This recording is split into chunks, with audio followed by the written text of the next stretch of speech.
Thanks for tuning in to Callie's Homesteading with Pooh Bear. I'm your girl Pooh Bear. Please hit the like button, share this. I think this is going to be really good, so I'm going to say share this. Um, what else? Hit the bell and hit subscribe if you have not subscribed yet. All right. Now, y'all know I'm always driving. It is what it is. I'm always driving. But what I am going to do today is I'm going to do Wonderful Wednesday slightly different. Instead of it being a short, it's going to be good morning, good afternoon, good evening, whatever time of day it is for you. Thanks for tuning in to Callie's Homesteading with Pooh Bear. What I'm going to be doing is just looking at how we can take yesterday and we're going to mull it over for today so that we can be wonderful. So yesterday, I encouraged you to write out, one or two things that had happened to you that caused you to struggle. You know, something that had possibly happened in your youth, something that had possibly happened, just at some point in your life, whether it was self-inflicted, whether you did something to hurt somebody and you just can't get over what you did, like I just can't believe I did that. Whatever it is, I told you guys to write it out yesterday, and I told you guys to write out who did it, when the situation happened, how it happened, and how you felt right now. And the reason that I wanted you guys to write it out in that order was sometimes when things happen to us, they can happen a long time ago, but we don't get over it because it hurts so deep. It could be betrayal, whatever it is. You can't believe that someone did it, or it could be you can't believe what happened to you, or it could be you can't believe that you did what it is that you did. It doesn't really matter what the situation is.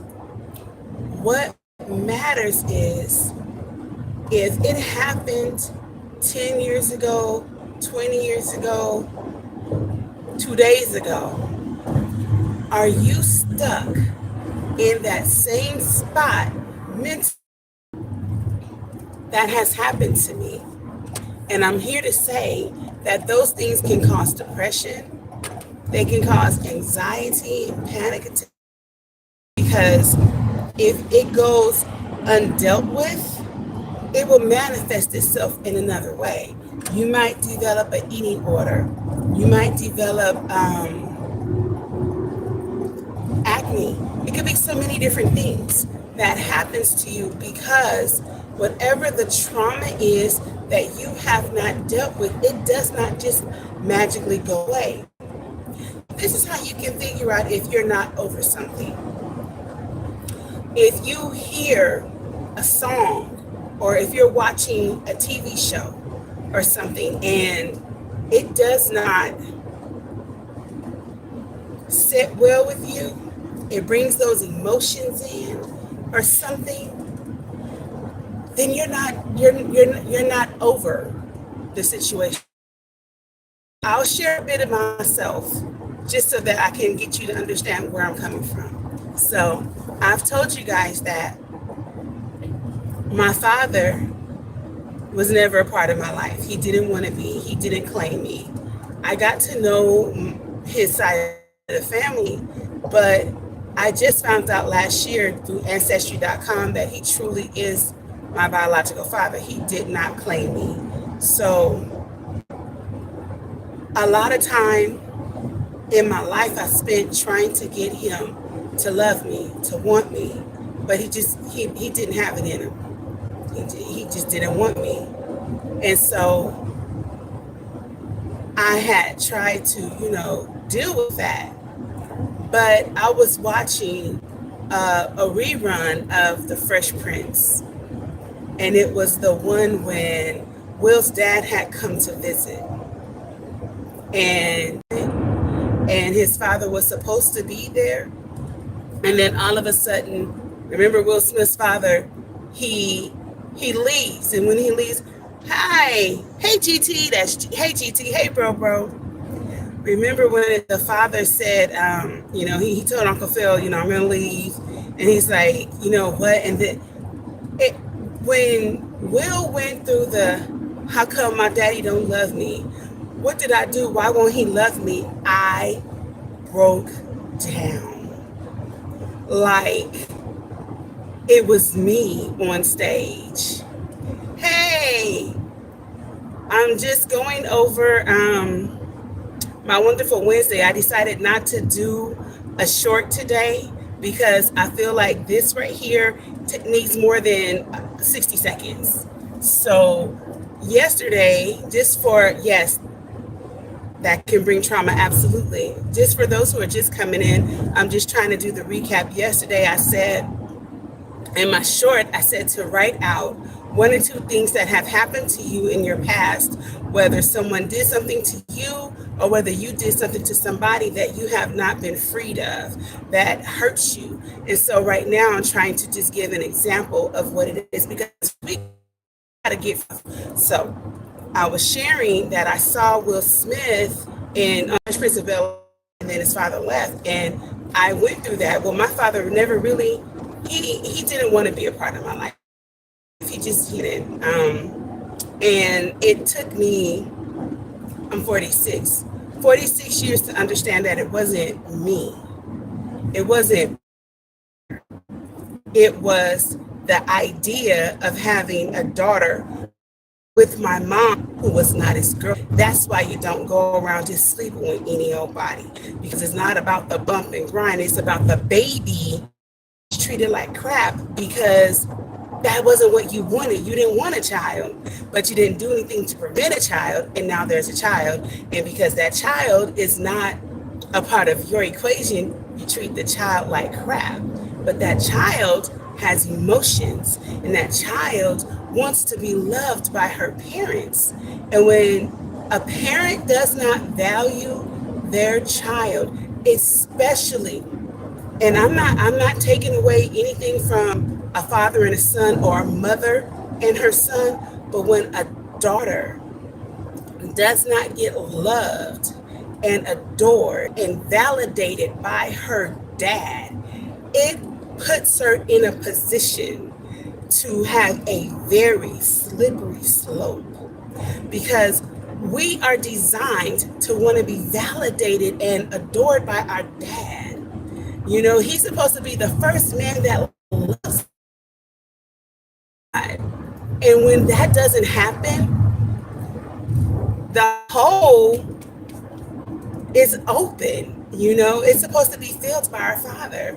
The love and adornment section of our heart has to be filled. And if my daddy doesn't feel it, I'm going to be loved. But see, let me tell you something. When your father does not value you and you don't have a good stepfather or father figure to come in and step in and give you the validation that you so desperately need because you're wired that way, a lot of times, not all, but a lot of times, young girls will become very open to easily suggestions, and just so that they can be loved by a guy, because that's what we need. We need to be loved. Every human being needs to be loved. I don't care what they say.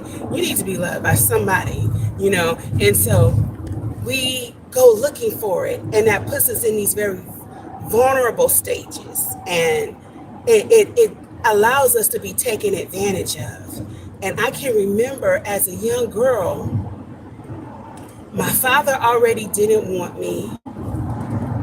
Then my mother, I told you guys, my mom was on drugs. And so bad things happened to me because of decisions that she made.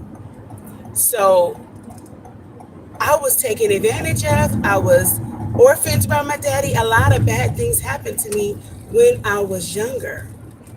And it was all because of a decision that my father made that he did not want me just because I wasn't a part of his equation. Now, a few years later, he had my brother by his then girlfriend. That was his girlfriend when he was sleeping with my mama. He never was ever a question about him. That's his son, you know. But the emptiness,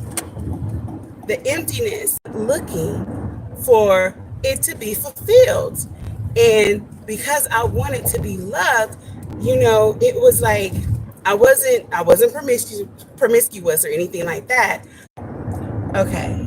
I'm sorry about that, y'all. I'm driving, I hit a pocket. But I have talked to a lot of different young ladies. I have had opportunity. That's awful. But a lot are, out there on the streets, is what I mean by Figueroa, telling themselves. And I've tried to encourage them that there are better ways, but a lot of them, they can't see the forest for the trees, because one thing that most of them had in common is that they didn't have fathers. Another thing that they did have in common, a lot of them, was the father figures in their lives took advantage of them. Now, glory be to God, that's not my story. That's not my story. My stepfather loved me. Hey, Lavender Fluck. My stepfather loved me so much that he protected me from what could have happened. Sorry about that. My stepfather and uncles. My uncles came in and they rallied around me. And although I did not have the love of my biological father, I had the love of many fathers. And so I was protected in that. But it took a long time for me to understand it. And so with that being said, once I got to the point to where I wasn't going to allow it to hurt me anymore, I had to write out how I felt, because he was already dead. He died in 2005. So it was like, I can't come to you and say, hey, you made me feel like this. I had already done that. But it went on deaf ears. So what can you do? I had to write it out. Exactly how I felt, why I felt the way I felt, and how long I had been feeling this way. And I don't have a problem with sharing it. It went a little something like this. I never did anything to you. All I asked was that you loved me because you made me, I'm half you. But I understand that you don't have the balls to love me unconditionally like I deserve to be loved. So therefore, I'm releasing you and I'm freeing myself of the captivity that I have been in on my own. And I had to tell him, I don't even hold you responsible for how I feel. It's my fault, because as your daughter, I wanted you to love me. But now I understand that you just simply are incapable of love. For me, you can love me. I'm your mistake, but I'm God's miracle. So that I don't even care anymore. You don't have to love me, because God loves me. And he sent so many remarkable, incredible men in my life that loved me and gave me the validation and gave me the training and showed me how to peep game, so that I would not be that vulnerable girl out there on the stroll, so that I would not be that vulnerable girl with 6 baby daddies. All my kids have the same father. I got married at 19, and bless God, we're still together. God prevented all of that. And I had to understand that it did not happen in how I wanted it to. I didn't get the love of my father, but I got the love. And the reason I wanted everybody to write out how they felt back then, because I want them to look at how they feel now. Because if we don't pay attention, that trauma, that hurt, will hold us for so many years. Years go by. These hours, these days, these moments, these seconds, we don't get it back. We don't get it back. So if we hold on to it, we lose a large part of ourselves, and we're giving whatever the situation is and whoever did it the power to hold us back. So we are in mental bondage. You're not a physical slave, but you're a mental slave. You're a mental slave. So I want us to begin to free ourselves. So write out whatever it is. Write it out. Write out how you feel. And in that writing out, begin to identify how long you have been holding on to this, how long it's been plaguing you. Why do I have arthritis? Why do I have an ulcer? Why do I have these chronic headaches? Why can't I have energy? All that is your body crying out, saying, release this junk so we can move on and have a great life, a wonderful life on Wonderful Wednesday. All right, we have an assignment. Write it out, figure that crap out. Tomorrow, I have something else for us to do. But for right now, I'm going to say, I love y'all. Thanks for listening to me. Thanks for tuning in to Callie's Homesteading with Pooh Bear. I'm your girl, Pooh Bear, and I'll see you soon.